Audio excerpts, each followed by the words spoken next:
प्रेम म्हणजे काय असतं? त्या दोघांचं ब्रेकअप झालं होतं. त्याला नोकरी लागायला वेळ होती अजून, पण ती थांबायला तयार नव्हती.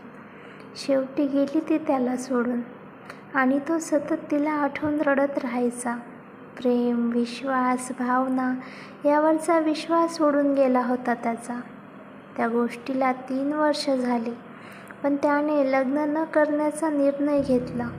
घरचे तर नेहमी मागे लागून राहायचे, पण हा नेहमी टाळाटाळ करायचा. पण एकदा त्याची आई त्याला न विचारता मुलीकडच्यांना बोलवते. तो येतो ऑफिसमधून. सगळे बसलेलेच असतात. सगळे समोर असल्यामुळे तो टाळाटाळ न करता गप्प बसतो. मुलीकडचे पाहायची तर इच्छा नसते, पण घरचे सगळे खूपच आग्रह करतात. बोलण्यासाठी बाहेर घेऊन जाण्याचा आग्रह करतात. दुसऱ्या दिवशी भेटण्याचं ठरवतात. त्या दिवशी कसा तरी तिला नकार द्यायचा हाच विचार तो रात्रभर करत असतो. दुसऱ्या दिवशी ते भेटतात. संध्याकाळचे 4 वाजलेले असतात. तेवढ्यात त्याला ऑफिसमधून फोन येतो. तसाही त्याला तिला नकार द्यायचाच असतो. बोलण्याची पण इच्छा नसते, म्हणून तो तिला बोलतो, मला ऑफिसमध्ये जरा थोडा वेळ काम आहे. तुमची हरकत नसेल तर आपण जाऊया का? ती ठीक आहे. दोघेही टॅक्सीत बसतात. पूर्ण वेळ शांतच. कोणीच काहीच बोलत नाही. ऑफिस येतं. ते बिल्डिंगपाशी येतात. तो तिला म्हणतो, चल वर. पण ती म्हणते, उगीच ऑफिसमधले गैरसमज करतील. मी थांबते खाली, तू ये जाऊन. आणि तो जातो. तो ऑफिसमध्ये जातो. काम करत असतो. त्याचे साहेब त्याला बोलवतात आणि त्याला प्रमोशनचं लेटर देतात आणि बाहेर देशात जाण्याची संधी पण असते. तो खूपच खुश होतो. पण त्याचे साहेब बोलतात की तुला आत्ताच आता एक प्रेझेंटेशन तयार करून द्यावं लागेल.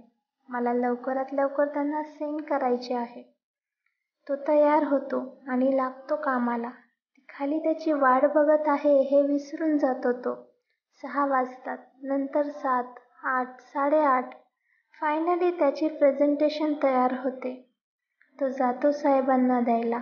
ते पण खुश होतात. साहेब, आता घरी जा आणि घरच्यांना पण आनंदाची बातमी दे. तेही वाट बघत असतील ना? त्याला अचानक आठवतं, तो तिला खालीच सोडून आला होता आणि या प्रेझेंटेशनमुळे विसरूनच गेला होता. ती गेली असेल निघून असंही त्याला वाटतं. पण जर थांबली असेल तर? तो लगेच निघून जातो तिथून. मन खूपच अस्वस्थ असतं त्याचं. तो गेट बाहेर येतो. पाहतो तर काय, ती असते एका आडोशाला उभी. त्याला काय बोलावं सुचतच नाही. तो सॉरी ग, मी विसरूनच गेलो होतो. मला वाटलं तू गेली असशील. तू गेली का नाहीस? मला फोन तर करायचा ना? ती, अरे तूच तर बोलला की थोडा वेळ काम आहे म्हणून. मला वाटलं येशील लगेच आणि फोन करायला तुझा नंबर आहे का माझ्याकडे? मनात आलं तुझ्या घरी तुझ्या बाबांना विचारावं. पण मग ते तुलाच ओरडले असते नंतर. आणि माझ्या घरच्यांना विचारलं असतं तर त्यांचा पण तुझ्याविषयी गैरसमज झाला असता. वरती जावं वाटलं, पण परत ऑफिसमध्ये तुला डिस्टर्ब होईल म्हणून नाही आले. आणि तू बोलला होतास ना येतो. मग तिला काय बोलावं हे त्याला कळतच नव्हतं. पण तिचं मन आवडलं होतं त्याला. तो, मला आवडली तू. ती, अरे पण असं अचानक? आपण अजून काही बोललो पण नाही. तू ओळखतही नाही मला अजून नीट. लगेच असं ठरवण्याचं कारण? तो, हो कारण आहे. पण मला एक सांगायचं आहे तुला. मी एका मुलीवर खूप प्रेम करत होतो. तीही करत होती. पण लग्नासाठी ती तयार नव्हती. तिला माझ्या प्रेमासोबत माझे पैसे, नाव, प्रसिद्धी हेही हवं होतं. पण तेव्हा माझ्याकडे काहीच नव्हतं. मी तिला थोडा वेळ मागितला, पण तोही ती द्यायला तयार नव्हती. शेवटी गेली ती सोडून मला. त्यानंतर माझा प्रेम आणि विश्वास सर्व निरर्थक वाटू लागलं.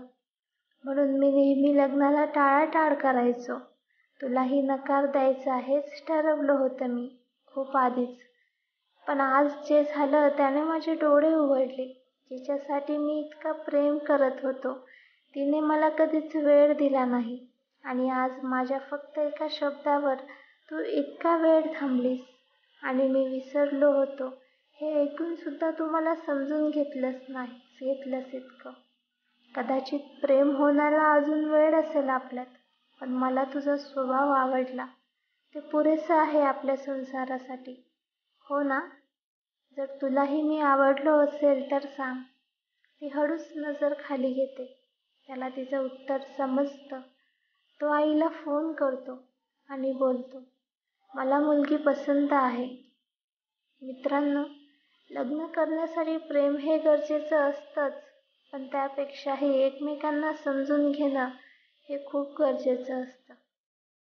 जर तुम्हाला ही स्टोरी आवडली असेल तर चॅनलला सबस्क्राईब करा, लाईक करा, शेअर करा आणि भेटूया अजून एका नवीन स्टोरीसोबत. Thanks for watching.